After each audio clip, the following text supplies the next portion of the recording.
जयकारा बोलो माता रानी का। जगत माई महामाई माँ भद्रकाली की जय बोलो। माता रानी के सांचे दरबार की जय बोलो। तो कन्या राशि वालों, स्वागत है आप सभी का कन्या मंथन भिंड यूट्यूब चैनल में। बंधुओं, 1 से 7 फरवरी के बीच मंदिर में जाकर दान कराना यह एक छोटी सी चीज रातों रात पैसे की बारिश कराती है, छप्पड़ फाड़ के धन दौलत देती है, हर एक दुख तकलीफ और भयंकर से भयंकर नकारात्मक ऊर्जाओं को एक चुटकी में दूर कर देती है। यह एक छोटी सी चीज, बस आपको इस एक चीज को चुपचाप बिना किसी को बताए मंदिर में जाकर दान कराना है और एक छोटी सी क्रिया इसके साथ और करनी है। फिर देखना जो चमत्कार होंगे, जो अनोखी घटनाएं जीवन में घटनी शुरू होंगी, आप खुद भी आश्चर्य में पड़ जाएंगे। इतनी खुशियां जीवन में आएगी कि आप एक पैर पर नाचने लगोगे। जी हाँ बंधुओं, ये बातें कोई मजाक नहीं है, इन बातों में सच्चाई है। जो इस सच्चाई को जान जाएगा वह तो इस फरवरी में माला माल होगा। स्थायी लक्ष्मी धन लक्ष्मी का आशीर्वाद उसे प्राप्त होगा और उसके घर में खुशियों की बरसात होगी। और जो आज इस कार्यक्रम को अनदेखा कर देगा, इसे हल्के में लेगा, वह पहले भी दुखी था, आज भी दुखी रहेगा और आने वाले समय में भी दुखी ही रहेगा, क्योंकि वह समय के अनुसार खुद को बदलना ही नहीं चाहता है। जब भी कोई उसे बदलने की कोशिश करता है तो वह उसे मजाक समझ लेता है या फिर विश्वास ही नहीं करता है। बंधुओं, आपको ऐसी गलती नहीं करनी है। इस कार्यक्रम को अंत तक देखना है। इस कार्यक्रम में हम आपको बताएंगे इस एक चीज के विषय में जिसे आपको इस फरवरी के महीने में चुपचाप मंदिर में जाकर दान कराना है और इसके बहुत ही शुभ, बेहद ही पवित्र परिणाम आपको अगले दिन से ही मिलने शुरू हो जाएंगे। हम गारंटी के साथ कहते हैं। इसी के अनुसार बंधुओं, यह जो फरवरी का महीना है आपके जीवन में बड़े परिवर्तन लेकर आने वाला है। शुरुआत के 1 से 7 फरवरी में ही आपके जीवन में घटित होंगी 3 बेहद शुभ घटनाएं और इन शुभ घटनाओं या यूं कहें कि शुभ घड़ियों का आप लंबे समय से इंतजार करते चले आ रहे थे।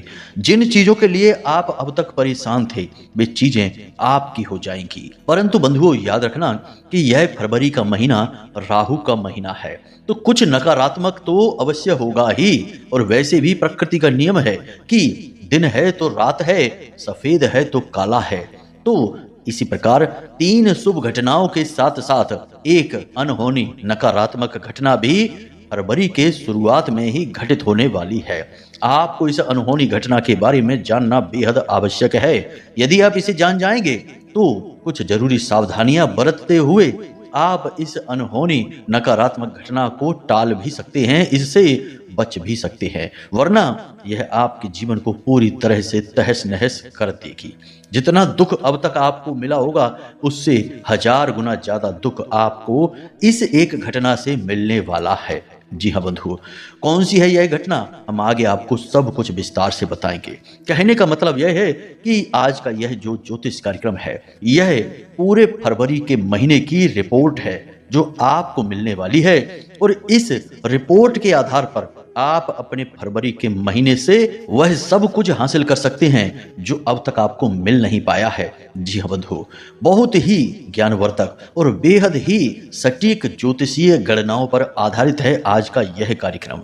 इस कार्यक्रम को आपको अंत तक देखना ही होगा। बंधुओं, कार्यक्रम के अंत में हमने आपको एक ऐसा महाशक्तिशाली उपाय भी बताया है जिसमें राहु, केतु, शुक्र, मंगल और शनि और साथ में बुध, इतने ग्रहों को आप केवल एकमात्र उपाय से अपने अनुकूल बना सकते हैं। और ये वही ग्रह हैं जो किसी भी जातक के जीवन को स्वर्ग बनाते हैं, उसके जीवन में खुशियां ही खुशियां लेकर आते हैं। तो केवल एक उपाय करने मात्र से ही आपको इन संपूर्ण ग्रहों के शुभ परिणाम प्राप्त होने लगेंगे। और यह उपाय इतना सरल लेकिन इतना शक्तिशाली है कि लोग इसके बारे में जानते ही नहीं है, क्योंकि ये गुप्त है। लोग पैसे लेकर इन उपायों को बताते हैं, इस तरीके के उपायों को दूसरों को देते हैं, तो उनको भी फायदा होता है और जो उपाय करते हैं उन्हें तो लाभ होता ही होता है। परंतु हम आज इस महाशक्तिशाली, बहुत ही सरल और बहुत ही कारगर उपाय को आपको माता रानी की सेवा में समर्पित करने जा रहे हैं। तो उस उपाय को आपको जरूर देखना है और शुरुआत में ही फरवरी के इस उपाय को आपको कर लेना है। फिर देखिए कि कैसे इस पूरे महीने आपकी चांदी ही चांदी रहती है। बंधुओं, बुद्धिमान इंसान वही होता है जो समय के अनुसार फैसले लेता है, बदलती हुई समय की घड़ियों और चालों को जानता है और उसी के अनुसार जो भी जरूरी है केवल वही कार्य करता है, अपना समय बर्बाद नहीं करता है। तो बस आज आपको अपने समय का सदुपयोग करना है। इधर उधर गप्पे हाँकने में या यूं ही टाइम पास की चीजों को देखने और सुनने में आपने बहुत समय खराब कर लिया। अब आपको अपने समय का सदुपयोग करना है। इस कार्यक्रम को अंत तक देखना है और जो भी बातें हम आपको बता रहे हैं उन्हें पूरी गंभीरता से पूरे ध्यान के साथ समझना है।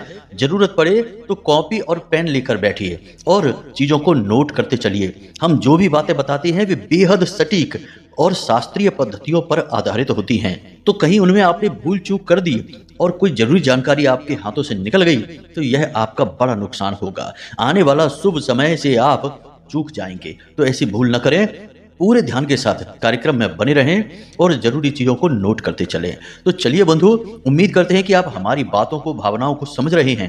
अब कार्यक्रम में आगे बढ़ेंगे और माता रानी को पहले याद करेंगे। कमेंट बॉक्स में लिखिए, जय मां भद्रकाली कृपा करो। महामाई आपके ऊपर निश्चित कृपा करेंगी, हमें पूर्ण विश्वास है। बंधु, अगर आप अब भी सोच रहे हैं कि कुंडली का विश्लेषण कराएं कि नहीं कराएं, क्यों कराएं, क्या जरूरत है कुंडली विश्लेषण कराने की, तो ध्यान से सुनिए।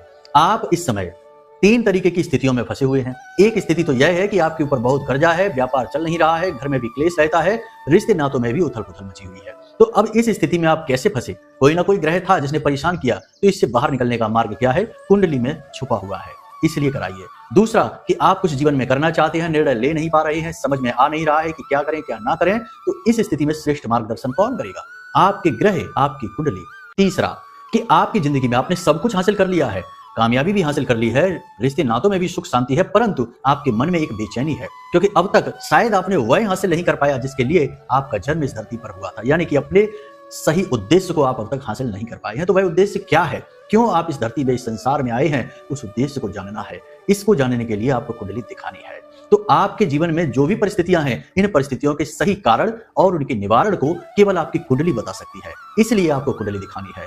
तो बस अगर आप ऐसी परिस्थितियों में हैं तो नंबर हमने वीडियो में दे रखे हैं, किसी भी नंबर पर 10 बजे से 4 बजे के बीच फोन लगाइए। छोटी सी दक्षिणा देने के बाद अपनी कुंडली का श्रेष्ठतम आकलन करा लीजिए। जय माई की।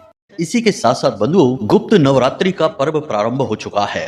हो सकता है बहुत से लोगों को इसके विषय में जानकारी हो, बहुत से लोगों को जानकारी ना ही हो। तो आप ध्यान से सुनिए, ये महामाई की कृपा पाने का सबसे अच्छा अवसर है। गुप्त नवरात्रि असल में बहुत ही सिद्ध और शक्तिशाली पर्व होता है। इसके लिए आपको क्या करना है, ध्यान से सुनिए, आपको इसका पूरा लाभ मिलेगा। आप हमारी बातों को लिख कर रख लीजिए, बस आप समझते जाइए। तो आपको आज ही, जब आप इस कार्यक्रम को सुन रहे हैं, आज ही बाजार से जाना है और एक नारियल लेकर आना है और लाल चुनरी में लाल धागे से 7 बार लपेटकर उस नारियल को अपने पूजा घर में आज ही स्थापित कर लीजिए।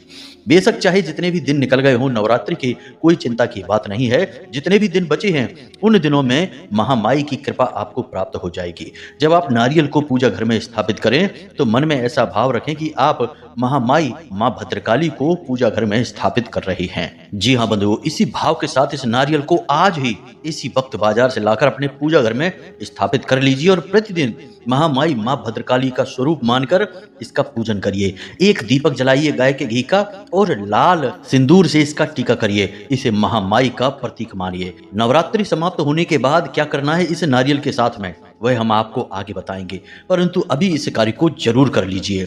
इससे आपके जीवन में जितनी भी नकारात्मकता होगी वह तो दूर होगी ही, महामाई की दया, कृपा और प्रेम आपको प्राप्त हो जाएगा। बंधुओं, ऐसे शुभ अवसरों को चूकना नहीं चाहिए। कोई मूर्ख ही होगा जो इन शुभ घड़ियों को अपने हाथ से जाने देगा। तो कमेंट में हमें जरूर बताना कि आपने नारियल लाकर रखा है या आप रखने वाले हैं कि नहीं। चलिए बंधुओं, उम्मीद करते हैं कि आप समझ गए होंगे यहाँ तक। अब जो भी भाई बंधु आज हमारे इस कार्यक्रम पर पहली बार आए हैं उन्हें हम बता दें कि आप जल्दी से चैनल को सब्सक्राइब करके महामाई के परिवार के सदस्य बन जाइए। याद रखिए कि यह जो ज्योतिष कार्यक्रम है यह माई के धाम से प्रसारित हो रहा है और यह आपके लिए अवसर है कि आप महामाई के परिवार के सदस्य बने। जल्दी से चैनल को सब्सक्राइब करें और कमेंट बॉक्स में लिखें कि मैं भी माई के परिवार का हिस्सा हूं। याद रखना कि महामाई की कृपा है, उन्हीं की इच्छा है, तभी आप आज इस कार्यक्रम पर आ पाए हैं, क्योंकि हम आपको देते हैं सर्वश्रेष्ठ ज्ञान जो धर्म और ज्योतिष से ओतप्रोत होता है और महामाई की कृपा आपको प्राप्त करवाता है। तो चलिए जल्दी से चैनल को सब्सक्राइब करिए और कमेंट बॉक्स में लिखिए कि मैं भी माई के परिवार का हिस्सा हूं। चलिए बंधु, अब अपने मूल विषय को प्रारंभ करते हैं। सबसे पहले हम आपको बता दें कि आज का यह जो कार्यक्रम है यह दान के ऊपर है और हमने मंदिर में जाकर दान करने की बात कही है। तो आपको जो भी कुछ दान करना है वह मंदिर में ही दान करें। याद रखना कि दान धर्म से जुड़ा होता है और दान यदि मंदिर में या मंदिर प्रांगण में या धार्मिक स्थली पर ईश्वर के सानिध्य में किया जाता है तब ही उसका महत्व होता है। अन्य जगहों पर यदि आप कुछ दान कर देते हैं, किसी को अन्न खिला देते हैं या पैसे रुपए दान दे देते हैं, तो वह आपके पुरुषार्थ में जुड़ जाता है, आपके पुण्य कर्म में तो जुड़ जाता है, परंतु आपके प्रारब्ध को नहीं काट सकता है। आपके प्रारब्ध को यानी कि आपके पिछले जन्म के जो पाप कर्म हैं उन्हें काटने की क्षमता तो केवल और केवल धार्मिक स्थल पर किए जाने वाले दान में ही होती है। इसीलिए तो दान को धर्म से जोड़ा जाता है, दान धर्म कहा जाता है। यहां तक आपको बात समझ में आ गई? अब ध्यान से सुनिए।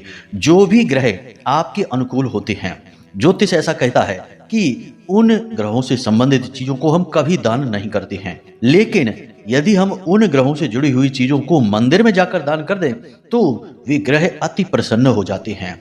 यहाँ पर समझना है आपको हमारी बात। हम कह रहे हैं कि जो शुभ ग्रह हैं उनसे जुड़ी चीजों को आपको यहाँ वहां कहीं दान नहीं करनी है, यूं ही मुफ्त में किसी को नहीं देनी है, लेकिन मंदिर में जाकर दान करने से उसका ठीक उल्टा यानी कि बहुत अधिक लाभ प्राप्त होता है। तो अब इस नियम के अनुसार इस फरवरी के महीने में आपके अनुकूल बहुत सारे ग्रह हो रहे हैं। जैसे हम बात करें शुक्र की और राहु की, राहु और शुक्र दोनों युति बनाकर बैठे हैं और आपको विशेष लाभ दे रही हैं।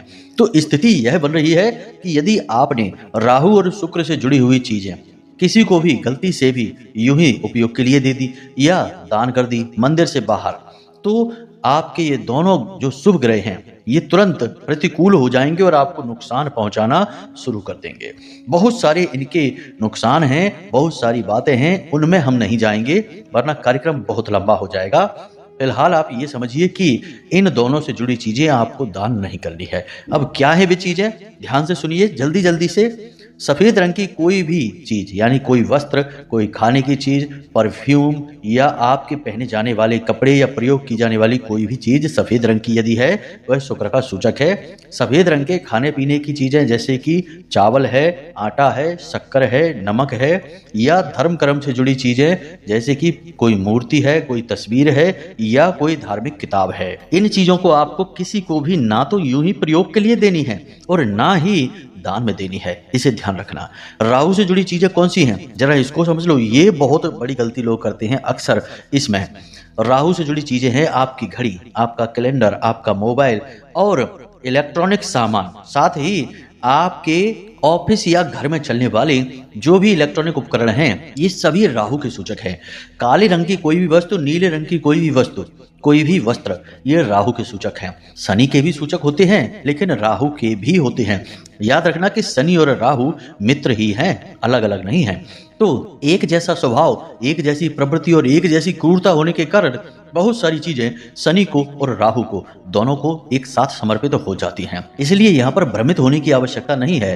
तो आपको ये चीजें किसी को भी नहीं देनी है। लोग अक्सर ऐसा करते हैं कि किसी की घड़ी अच्छी लग गई तो ले लेते हैं पहनने के लिए कि अपनी घड़ी दे दो, कुछ दिन पहन लेते हैं, या फिर कोई इलेक्ट्रॉनिक चीज ले लेते हैं और मोबाइल ले लिया या कुछ और ले लिया। कुल मिलाकर आपको अपनी इलेक्ट्रॉनिक चीज तो भूल कर भी किसी को प्रयोग करने के लिए नहीं देनी है। इसी के साथ साथ सोशल मीडिया का भी प्रयोग आपको बहुत सोच समझकर करना है। सोशल मीडिया भी राहु को ही समर्पित होता है, राहु का स्थान होता है। आप देखते हैं कि राहु का स्वभाव क्या है, अचानक से किसी को बहुत ज्यादा कामयाब बना देना या फिर अचानक से किसी कामयाब इंसान को तुरंत बर्बाद कर देना।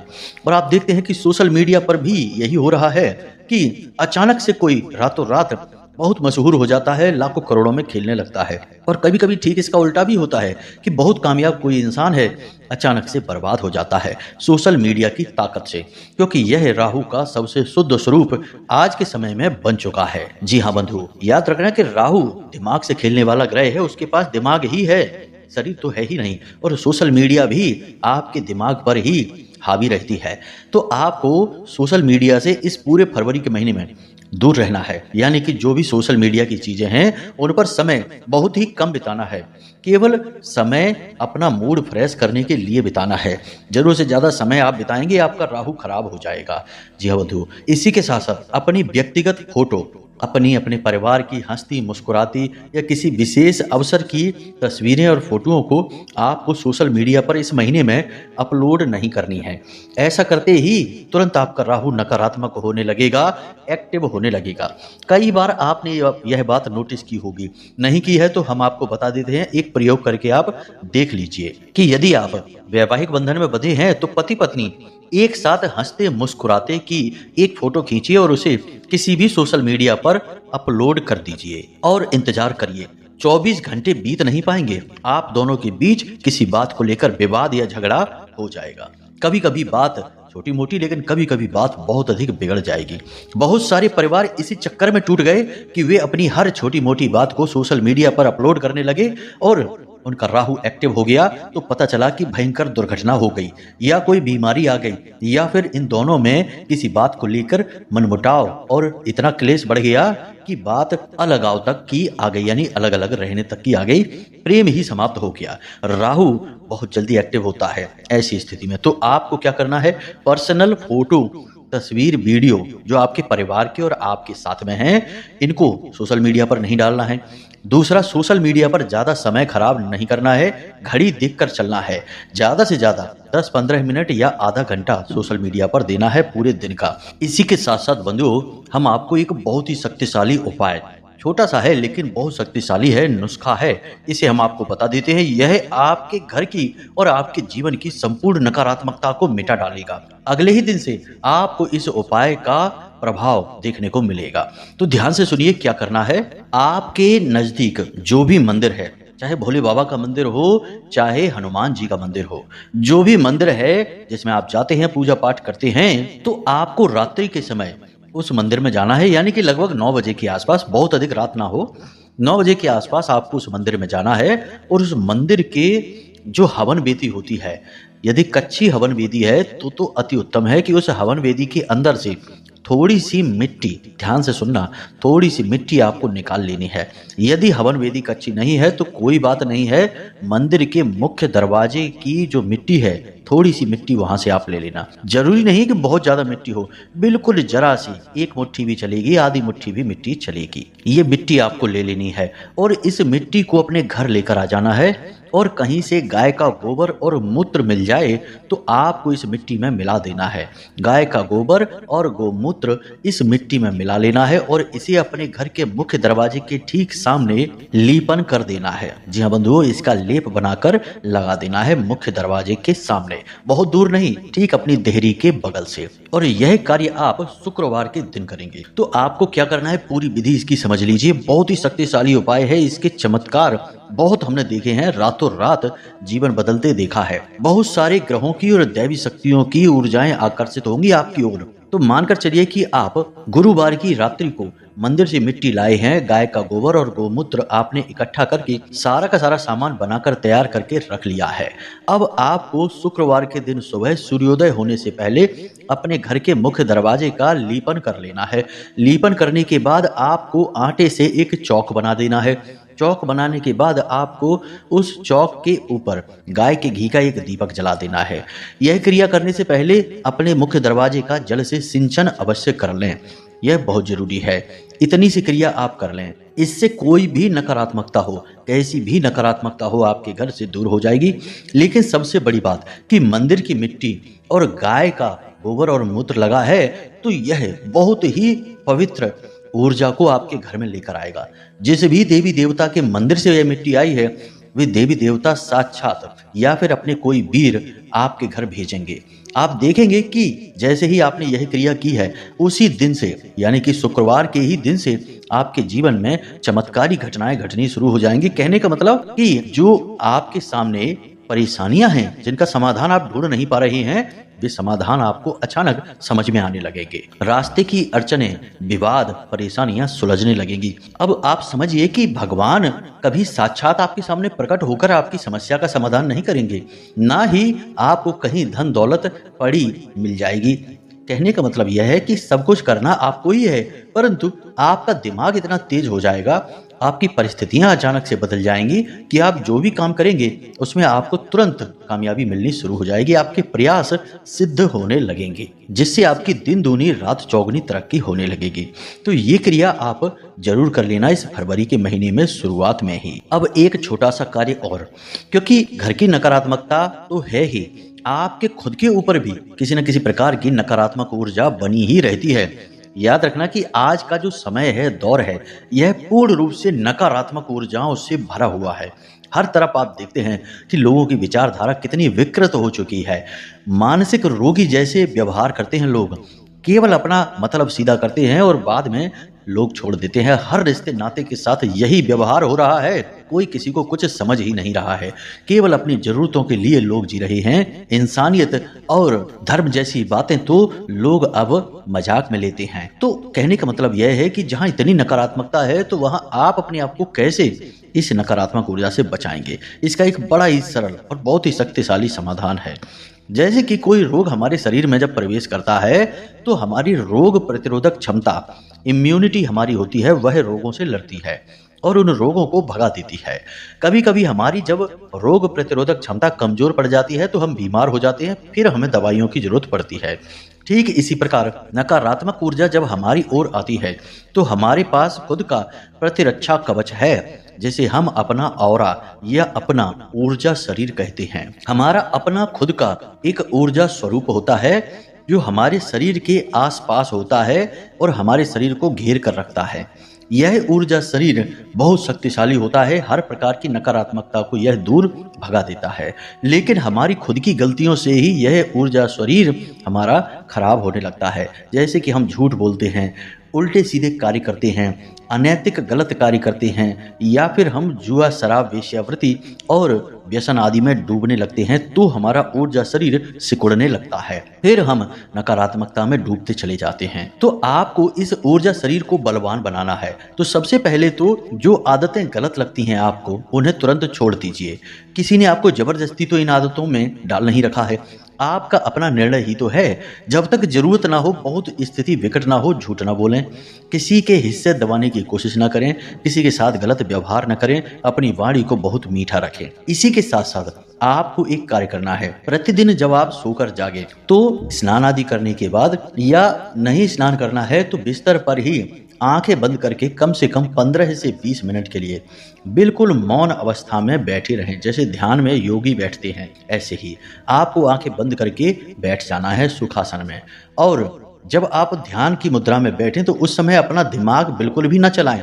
मतलब कि ऐसा नहीं है कि आंखें बंद करके बैठ गए, अब दिमाग पहुंच गया दुकान पर या फिर ऑफिस में पहुंच गया कि आज ये मीटिंग है, ये काम करना है, ये सामान नहीं बिका है, यहाँ से पैसे लेने हैं, इससे ये बात करनी है, ये सब खिचड़ी दिमाग में पक रही है। तब तो कोई फायदा नहीं है, फिर तो आप ये काम ना करिए। बेहतर यह है कि आप हर एक विचार को छोड़ते जाइए, मन में सोचते जाइए। विचार तो आएंगे, लेकिन आप यह कहकर छोड़ दीजिए कि बाद में देखेंगे, जो भी होगा बाद में देखेंगे, अभी चुपचाप बैठते हैं। तो 2-4 दिन आपको थोड़ी मेहनत लगेगी, लेकिन 2-4 दिन के बाद आपके मन में विचार आने अपने आप कम हो जाएंगे और एक समय आ जाएगा जब विचार आएंगे ही नहीं। आप जैसे ही आंख बंद करके बैठेंगे, आप तुरंत गहरे ध्यान में जाने लगेंगे। फिर आपका ध्यान का समय भी बढ़ने लगेगा, 15-20 मिनट से आधा घंटा तक हो जाएगा, 1 घंटे तक हो जाएगा।